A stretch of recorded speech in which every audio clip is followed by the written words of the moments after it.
Prostě péro. Máme po absolutně úžasné tabákové tour. Teďka si tady s Urmatem sednu a vyspovídám ho na spoustu témat. Takže opět přepínám do angličtiny a jdeme na to. Hello there, I'm sitting down here with Urmat in the Hanberli factory.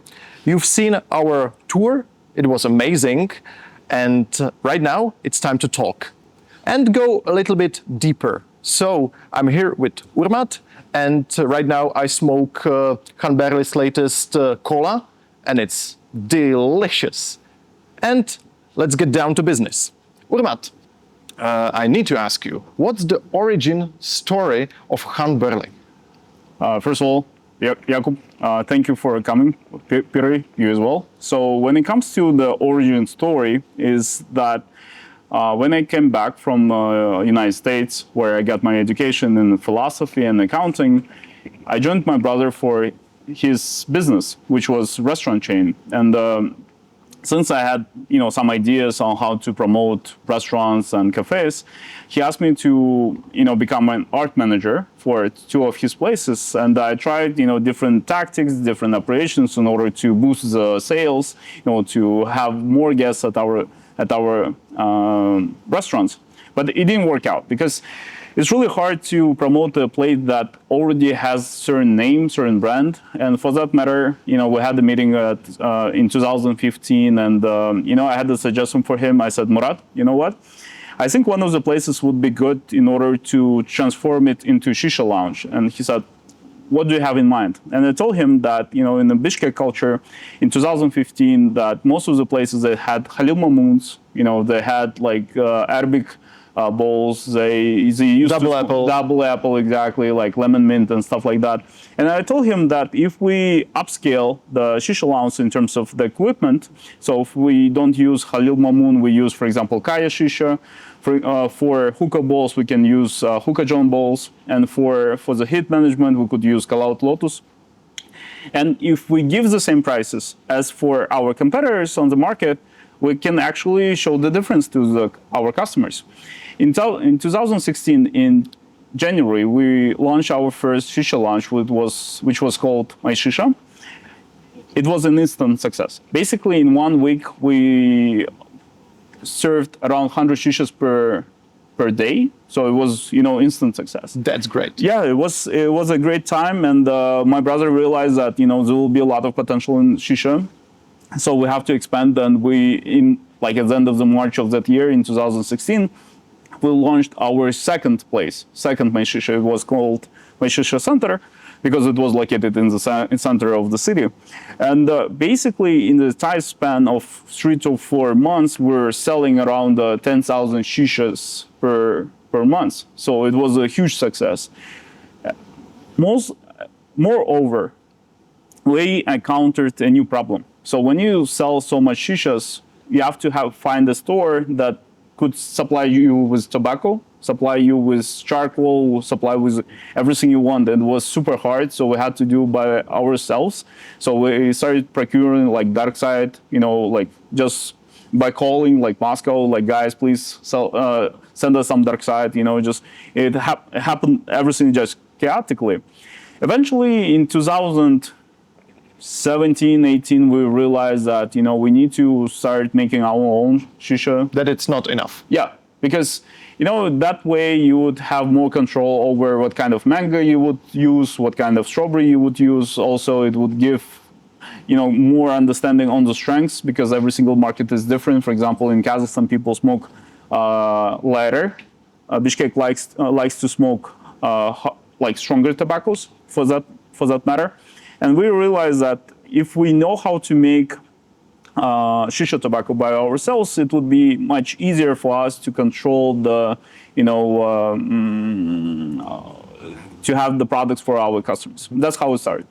Basically, did you know anything about tobacco production, or how did you learn this? Okay, so when it comes to shisha production, we didn't know anything. At the moment, we knew how to make good shisha, lounges, how to serve the best shisha to our customers. But at the same time, we didn't know how to produce it like from the scratch. For that matter, I went to Krasnodar Institute of Tobacco and Tobacco Products, and I got my training in making the tobacco. School time. School time, exactly. It was very intense, but at the same time, it gave the foundation of how how the fructose, how glycerin works, how tobacco works, how to like the peculiarities about the humidity and all that. But it just gave me a foundation. I got much more knowledge from the suppliers of our equipment in Turkey, and they actually got me into the whole process of how Turkish brands make their own tobacco, like Adalia, like Sherbetli. And also I got a lot of knowledge from my European suppliers of aromas, because they work around the world, with different shisha tobacco brands, and they know how they make them. And I got a lot of experience from them as well. But I would say that the best knowledge that I got is from my experience when we started selling Osman in Russia. We got a lot of feedback, why is good, why is bad, and we started from there. We realized that we have to be better every single day. Got into our understanding, and thanks to my partner Alexander Vorobyov, he helped me a lot with because he's a geek.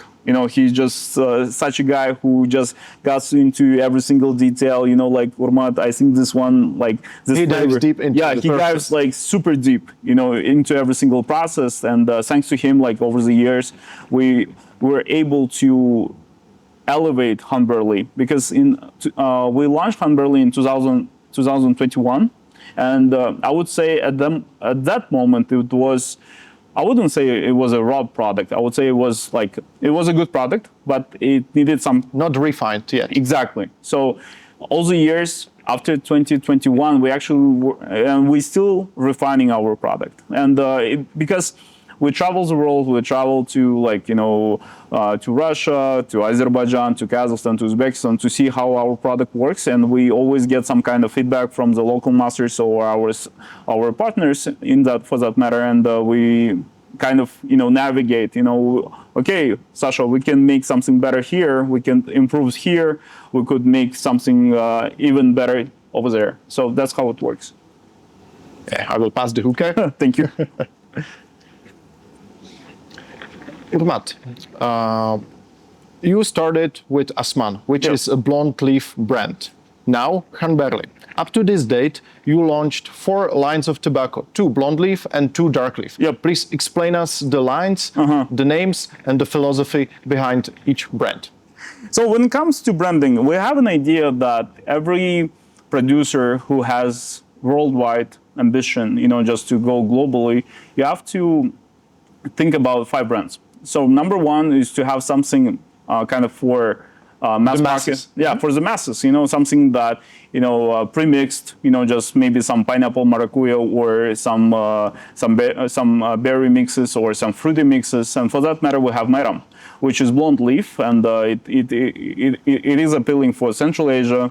And I think that it will do well in other markets as well, because of its price, because it's how it's very easy to work with that brand. And I think the naming of these flavors is based on religion national festivities. Festivals. So because Mayram in Kyrgyz language translates as holiday. So we thought about what kind of holidays people have around the world, what kind of festivals people go to, and we thought, well, okay, we will name this mix as Mardi Gras, for example, and just put some flavors into that.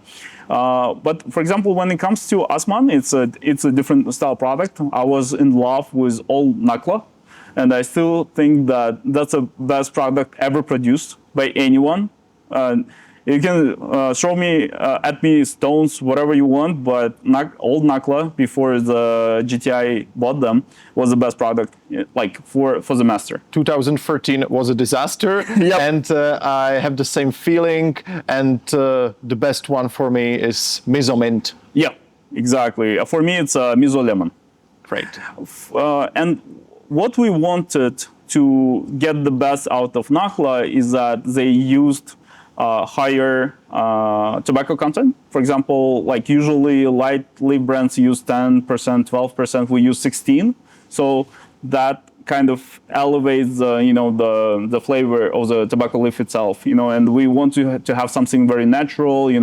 All the flavors in Osman are mono flavors in order to just have something for the master to work with. That was our idea, but at the same time we realized that that look on the light leaf is kind of old school, for that matter. And that is why we're gonna reboot the Osman this year. So it's gonna be called Osman Aura. It will have a different technological process because Osman, the old Osman was done like by Turkish method, which is hot fermentation.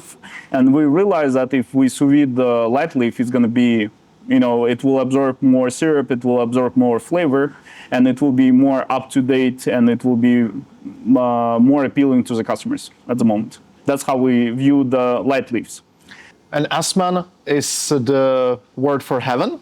It's for sky. For sky, okay. Yeah, so basically, we tried to, because we're called Mongol group, we thought that, having kind of authentic ideas about, Tengrism, about the sky, about the, all the gods that were among Mongols and Turkic people would be very nice, and that's how we created that brand. Yeah, that's why when I was shooting Hanberli review, I used that joke from South Park about Mongolians. Yeah. Sorry for that, but That's all right. I love jokes and gimmicks. So these are your two types of blonde leaf tobacco lines.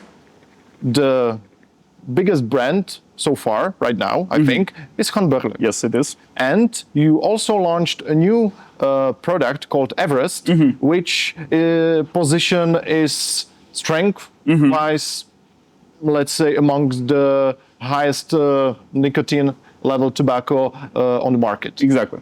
So please explain me this particular approach. Okay. So when it comes to Everest, we had the suggestion from our St. Petersburg partners that, we produce very nice tobacco called Hanberli, as you said, and it has a very nice no aroma base. And they love it. In St. Petersburg, people think that it's a good starting point for people who want to explore no aroma world into just understanding how it works. And the Hanberli base is highly regarded in St. Petersburg for that matter. And they suggested to me, like, what do you think about making something stronger? Because in St. Petersburg we like to have like very strong brands like Trofimov, like Satyr. We very like Tengers. Can you do that? And I told them, well, if we would do any like strong brands, we have to achieve 3 goals. Number 1, it has to be strong. So that's a prerequisite. Over the whole session, not just at the beginning. Yeah, because we don't believe in liquid nicotine that gives you nicotine at the beginning and then it sharply drops. We don't believe in free nicotine that also drops significantly at the beginning. So we believe in natural nicotine from the leaf. Number 2 is that the smoking session should be smooth. So because when it comes to strong tobaccos, you usually use higher percentage of tobacco. You use not toasted tobacco leaves because non-toasted? Not toasted. Yeah, because sometimes people want to have harshness in their like smoking session. That's why they think, oh, if it's harsh, then it's strong, which is not correct way of thinking. But that's how people perceive. Yeah, they think that aggressive tobacco hit is the strength, but it's not. It is not. So we needed to find, like a balance of harshness, of strengths, and that's how we, approached Everest. And number 3, most of the strong brands, they kind of skip the idea of flavoring. They just think that, oh, if it has some kind of aftertaste, it's going to be fine, because it's all about the tobacco aroma of the leaf, not about the flavoring. For us, it's a different story. We thought that if we make some intense flavoring, it would be a very nice combination of smoothness, of strengths, and very, intense flavors. That's how we created Everest, and I'm very glad that we succeeded in that. And still, Hanberli is the king. So what's the philosophy behind Hanberli? It's a product for mid-level dark leaf hookah smokers or low-level. What's the positioning and what's the idea behind Hanberli? Jakub, that's a great question, because for the dark leaf, we actually have 3 segments in our idea. That you have strong tobacco like Everest, and we achieved that goal, and there are 2 more, and there is a big difference between them, and let me explain why. So you have a brand like Must Have. So Must Have is more syrupy, has very intense flavors. Sometimes could be said that it's a little bit chemical. But at the same time, what it achieves is that it's very easy to work with if you are just regular customer, if you don't go to shisha lounges or you just smoke at home. So when you can watch interviews with Sibirikov where he explains the idea about Must Have, that it should be very easily accessible. So it should be around the corner, should be very easy to work with. The temperature should be lower. You can just put 2 charcoals and that's it. For us, when it comes to Han Burley, it's an opposite. So we just wanted to give a tool for a shisha master to something to work with. If you want to have more intensity, just put more charcoal. If you want to have more smoothness, put less charcoal. So it's more of a flexible tool for a shisha master, because most of our customers are actually not retail customers, are actually shisha masters. Because when you work in a shisha lounge, you want to have some flexibility with your product in order to create end product for your customer, for your guests at the shisha bar. So for that matter, we wanted to have to give full flexibility for shisha master. That was our main philosophy, and it still remains up to this day. That's why you produce such flavors like needles, like Jägermeister, in order to make it appealing for the hookah master in mix making and everything. Absolutely, that's actually a good point. So we have some pre-mixed aromas. We have single flavors like mono aromas, because we always think about our end consumer, in which in this case is going to be some professional or is going to be a shisha master who has an idea of, okay, I want to make a very nice mix for my customer, and I want to show the full potential of the pineapple, for example. Because when it comes to pineapples, there is no one way of thinking about pineapple. It has to be acidic, it has to be sweet, it has to be fruity, it has to have this kind of ripeness as well. So that is why when we make pineapple for Han Burley, we use 4 different aromas in order to have this kind of very deep combination of different flavors in order for the shisha master to expand, to elevate his bowl for the customer. That's our thinking, that we always think about the master at the end.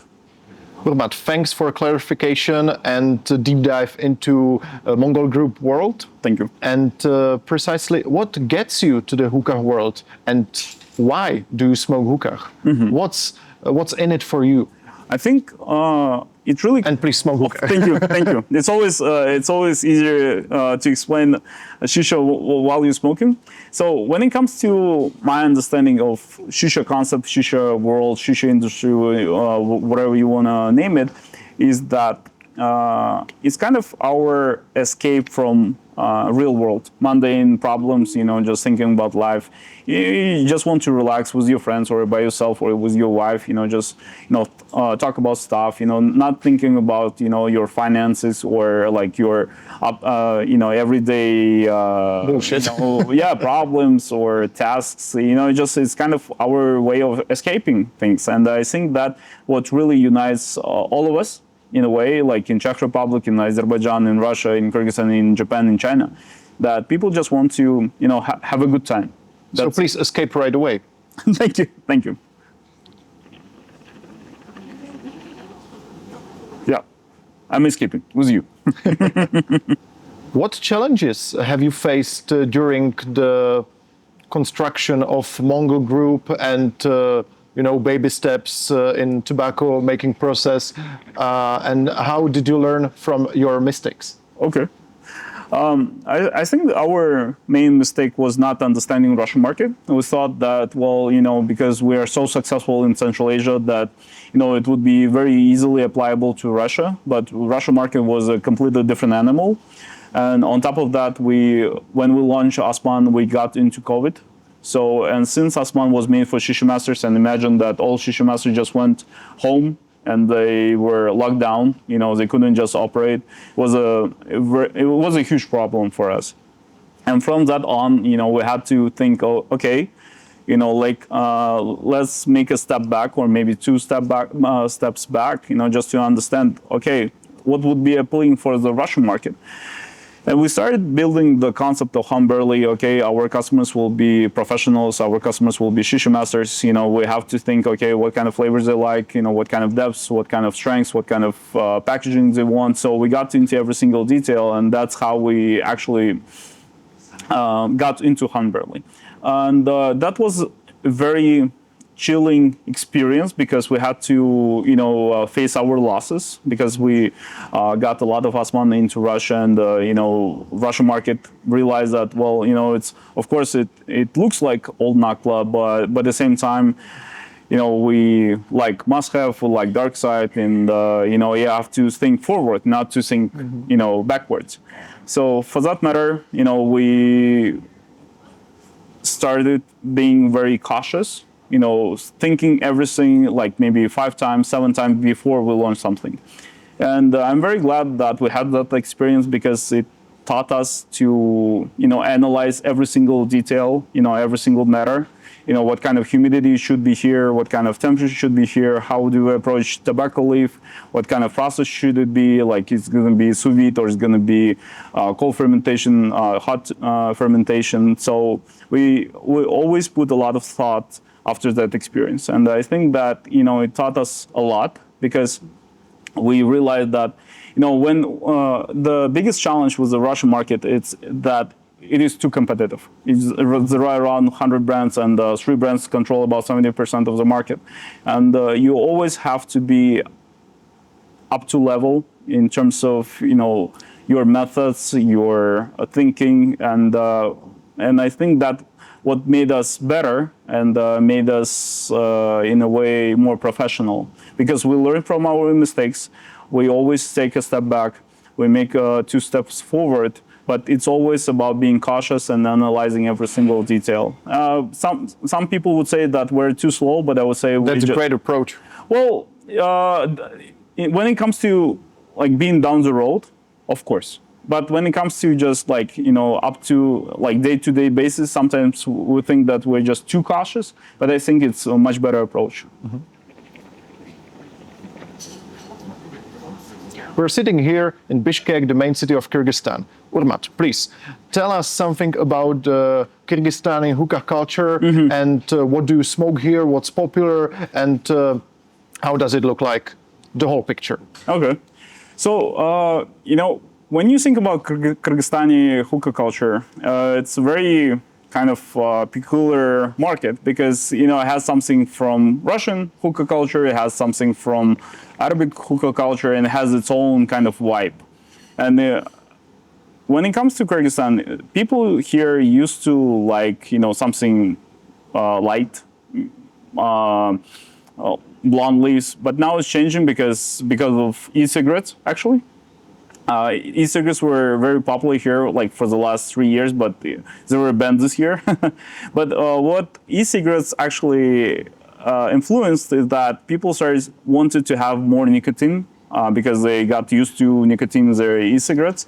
And that is why Humberly became #1 brand. And right now, like of course, we some of the stores procure Dark Side, Must Have, like Blackburn, but Humberly still remains #1 brand in Kyrgyzstan. And I think that we, found our path to the Kyrgyz customers. So if you go to any shisha store in Kyrgyzstan, most of the time, if you ask for shisha, they would think that you want to have some medium strengths, mm-hmm. and it's going to be most likely Humberly, like 70 or 80% of the time. Are you allowed to sell tobacco online or just in a physical store? Only in physical stores. So you have plenty of them, or not as much? Well, when it comes to main ones, there are only 3 of them, because basically those 3 stores operate with most of the brands and they procure it in big quantities. So, but of course, you have some retail stores that sell to retail customers just like 40, 50 grams, like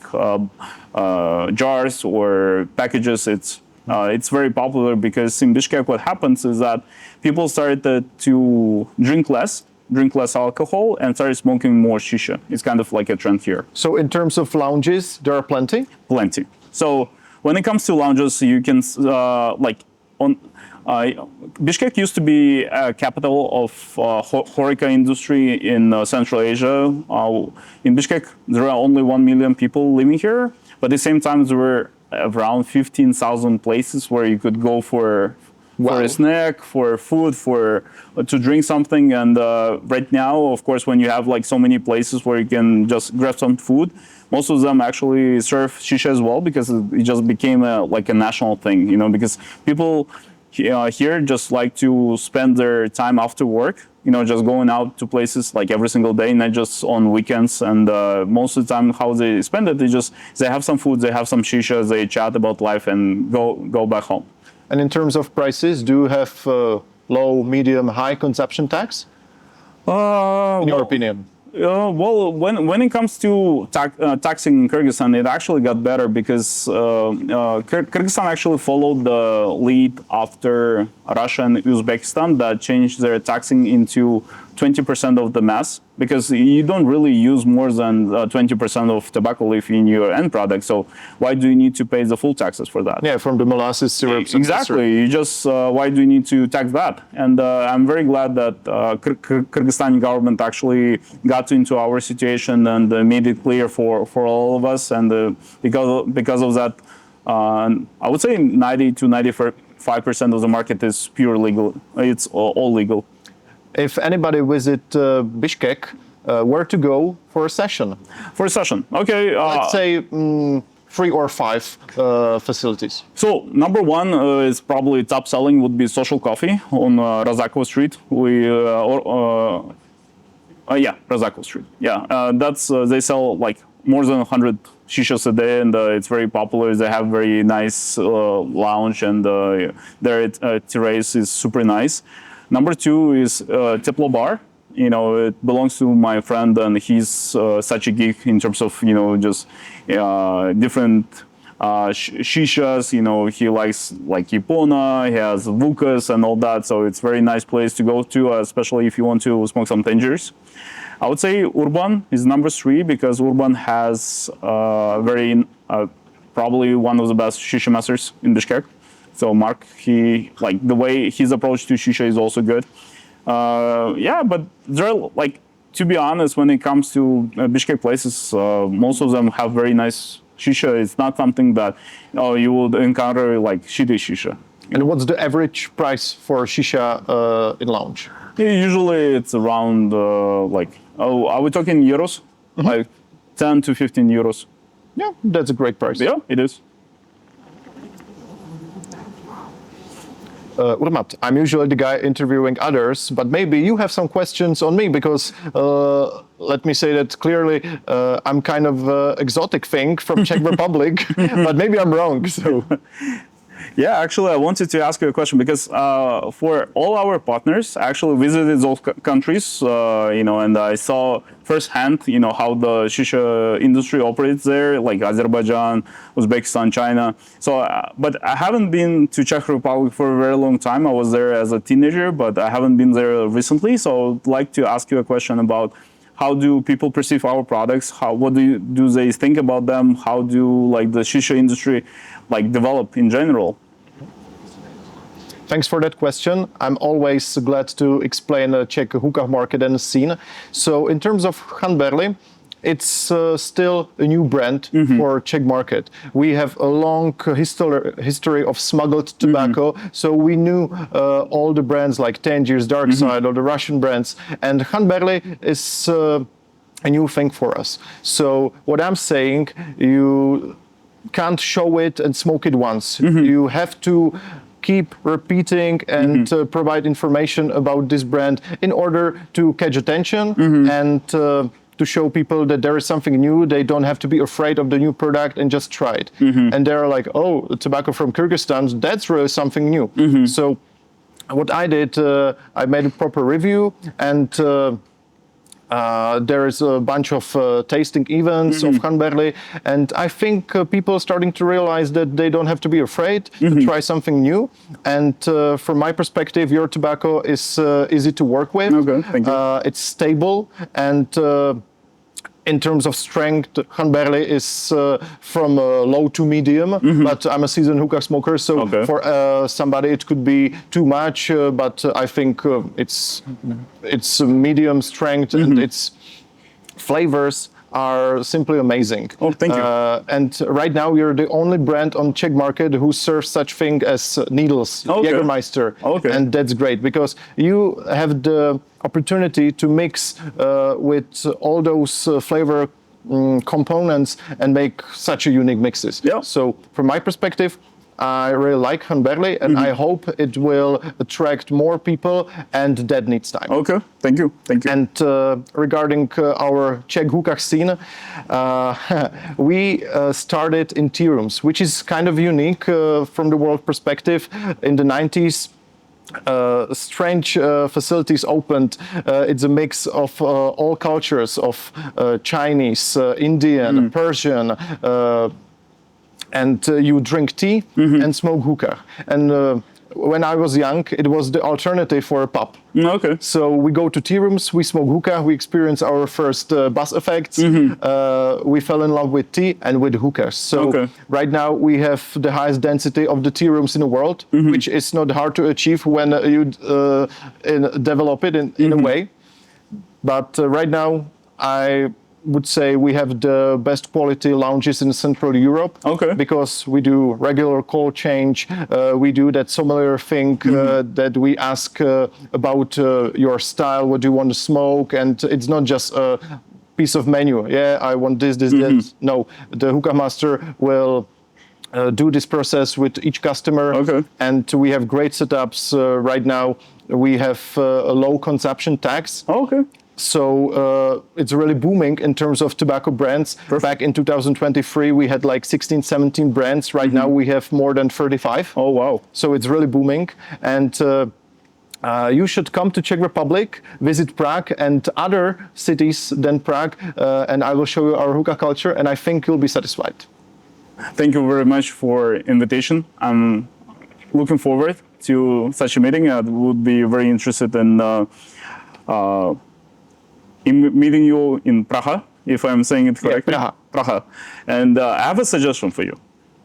How about you and I, with our partner in Czech Republic, Annette, we create something very intriguing for your customers. What do you think about that idea?